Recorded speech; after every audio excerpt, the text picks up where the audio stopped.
Olá, meu amigo, minha amiga. A luta pela defesa de verdade da nossa pátria, da nossa soberania nacional e da nossa democracia, com todos os defeitos que ela possui, é também, ao mesmo tempo, vejam só, uma luta contra a insanidade criminosa de grupos de dentro e de fora do nosso país que querem nos destruir.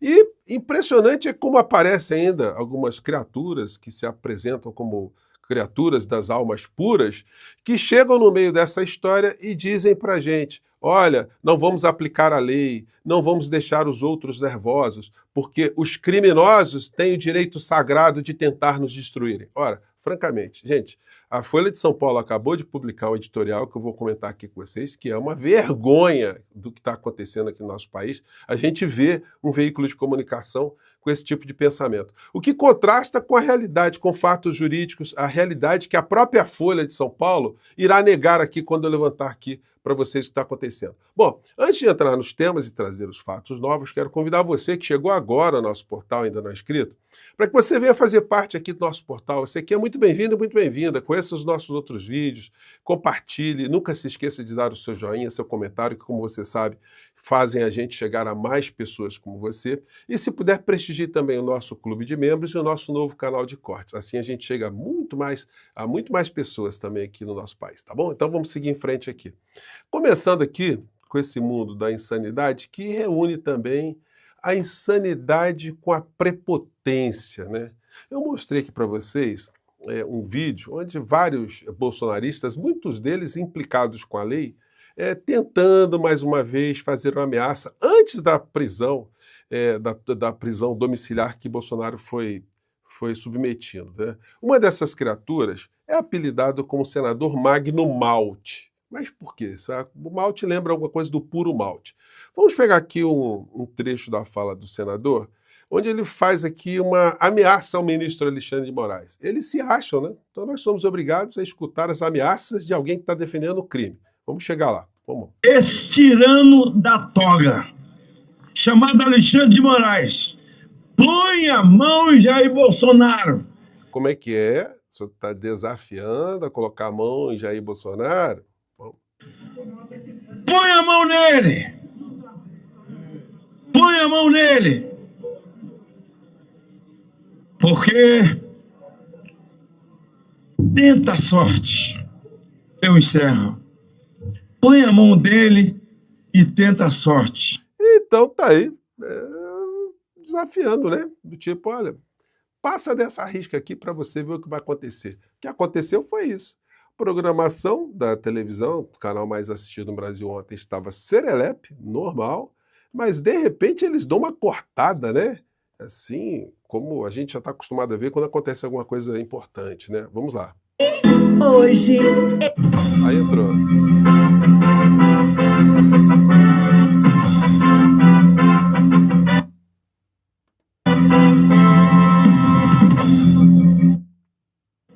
O ministro do STF, Alexandre de Moraes, acaba de decretar prisão domiciliar do ex-presidente Jair Bolsonaro. Moraes considerou que as condutas de Bolsonaro desrespeitaram deliberadamente as decisões proferidas pela corte. Ou seja, esperou o contato e o contato veio, né?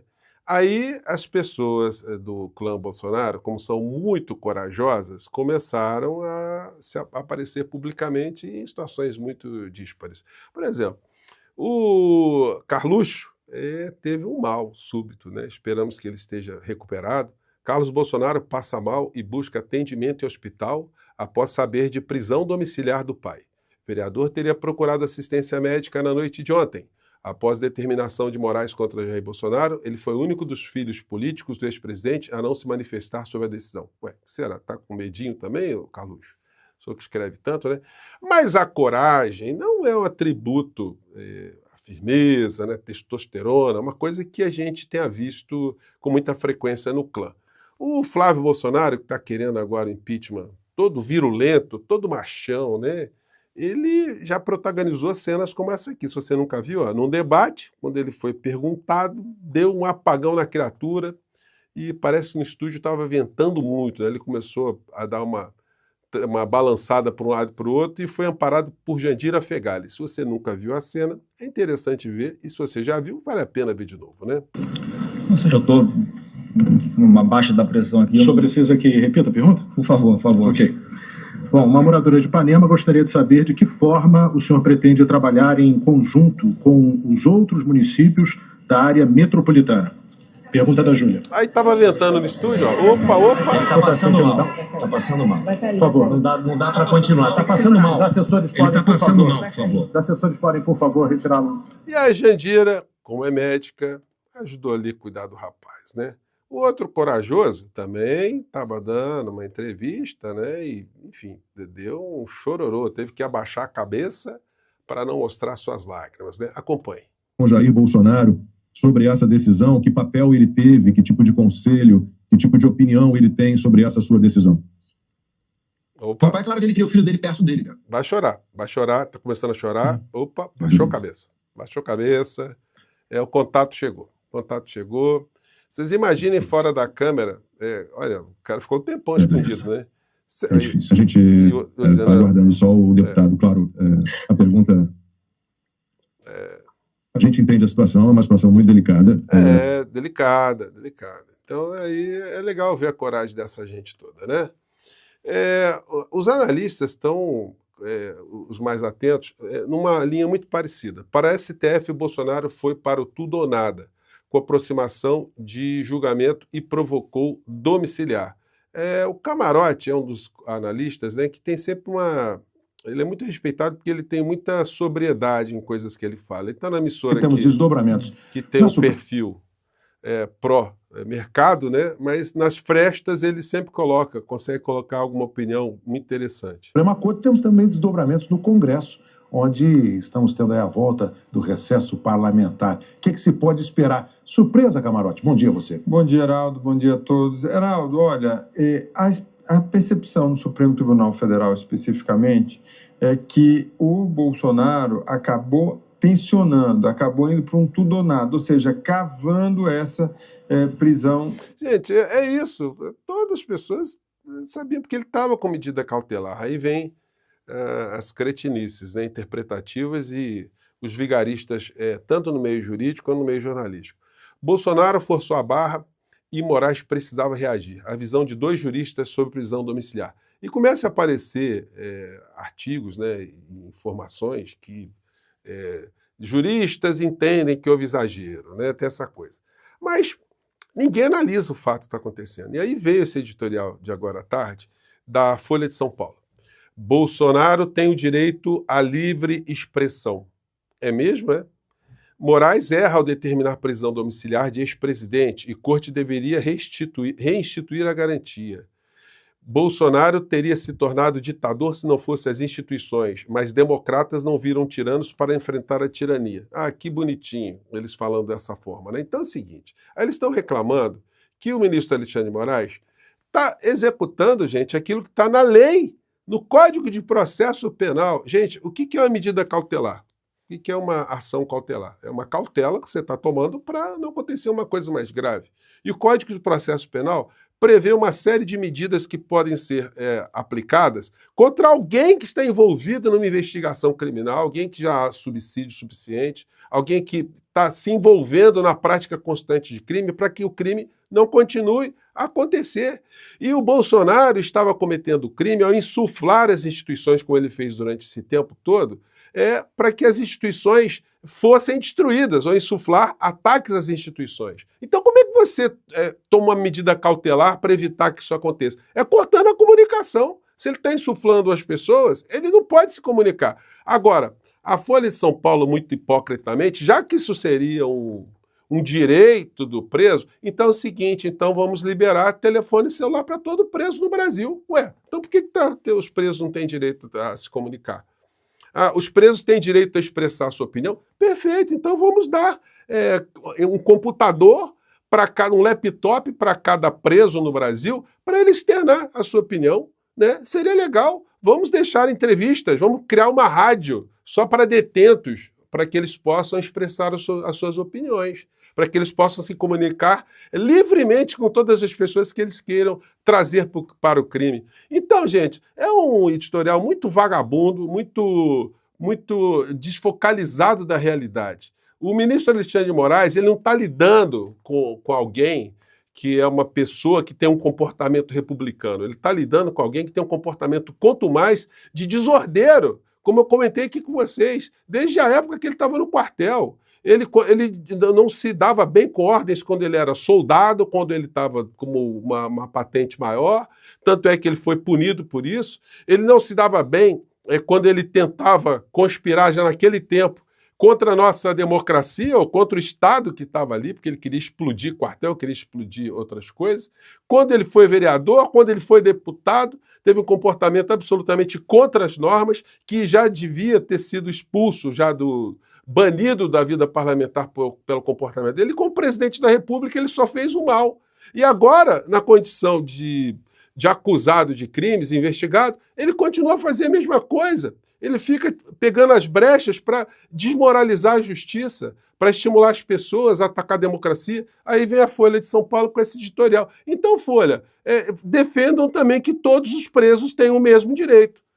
Todos não são iguais perante a lei, então vamos liberar celular para todos os criminosos. Vamos deixar os criminosos todos no Brasil sem medida cautelar alguma. Ora, é uma coisa tão absurda, só que aí muitas pessoas vão surfando nessa onda medíocre. Agora tem as coisas curiosas, né? O Fux rejeitou um pedido de prisão domiciliar humanitária para Daniel Silveira. Fez uma operação no joelho, pediu a conversão da prisão dele para domiciliar, e o Fux disse que não. Então, vamos ver, né? O Fux está com os posicionamentos meio errantes, né? Muito esquisitões. E vamos falar agora também, nesse contexto todo, o que está acontecendo por parte do presidente da República. O Lula hoje ele participou de um conselhão, Conselho de Desenvolvimento Econômico Social Sustentável, com muitas entidades sindicais, empresariais, e falou algumas coisas interessantes. Algumas eu sublinhei aqui, recortei para falar com vocês aqui. Vamos lá. Certeza, eu não vou ligar para o comercial, não, porque ele não quer falar. O Lula falando, não vou ligar para o Trump, né? Em questão de comércio, né? Das tarifas. Mas se abriu uma brecha aí para ter uma conversa sobre um assunto específico. Mas quem sabe a conversa role e o Lula possa dizer verdades, né? Porque o Trump está tomando muitas atitudes em relação ao Brasil baseado em mentiras. O Lula falou isso no pronunciamento dele. Mas eu separei esse trechinho aqui que está muito interessante. Mas pode ficar certo, Marina. Eu vou ligar para o Trump para convidá-lo para vir para a COP, porque eu quero saber o que ele pensa da questão climática. Vou ter a gentileza de ligar. Vou ligar para ele, vou ligar para o Xi Jinping, vou ligar para o primeiro-ministro Modi, vou ligar. Só não vou ligar para o Putin, porque o Putin não está podendo viajar. Mas vou ligar para muitos presidentes. Cara, vem aqui, cara. Vem ver, você não está preocupado com o planeta Terra? Abriu tanto lugar para a gente morar, nós temos que ter aqui, meu, pelo amor de Deus. Se ele não vier, é porque não quer. Mas não vai ter por falta de delicadeza, charme e democracia. Eu vou convidar. Então, muito interessante essa fala do Lula, né? Eu fico até imaginando o Lula e o Trump conversando, o Lula com essa malemolência e o Trump com a sua performance, né? A sua aparição sempre performática. O que poderia sair desse tipo de encontro em tempos de não neuroses, né? Em tempos de não insanidades, como a gente está vendo. E aí o Lula falou uma coisa muito interessante, né? Muito bem-humorada também em relação ao que está por trás. Uma das coisas que estão por trás do comportamento dos Estados Unidos de Trump contra o Brasil. E o desmatamento são descabidas. O PIX é um patrimônio nacional e referência internacional de infraestrutura pública digital. E aqui eu gostaria que o presidente Trump fizesse uma experiência com o PIX nos Estados Unidos. Não tem que você é amigo dele, Josué. Porque você presidiu um grupo empresarial que nós criamos no governo Bush, que funcionou, não sei se funciona ainda. Você poderia levar um Pix para ele pagar uma conta. Levar o Pix é óbvio, levar a ferramenta, né? Ele baixar o aplicativo do Pix para ele poder fazer uma conta, né? Pagar uma conta, né? Ver que é uma coisa moderna. E qual é a preocupação deles? É que se o Pix tomar conta do mundo, os cartões de crédito irão desaparecer. E é isso que está por detrás dessa loucura contra o Brasil. Por isso, nós não podemos ser penalizados por desenvolver um sistema gratuito, como disse o companheiro Haddad aqui. Então, o Lula elencou várias coisas aqui no pronunciamento dele relacionadas às inverdades que estão motivando o Trump a atacar o Brasil.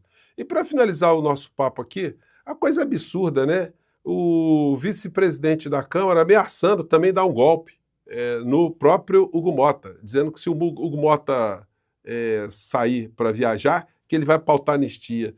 É gente muito bandida, muito salafrária. Aí a Folha de São Paulo diz o seguinte, não, eles têm que ter liberdade total e restrita para atacar a nossa democracia e colocar medida cautelar contra eles é um exagero, né? Francamente, né? Não dá, né, gente? Bom, eu fico por aqui mais uma vez, um grande abraço, até o nosso próximo encontro. Tchau!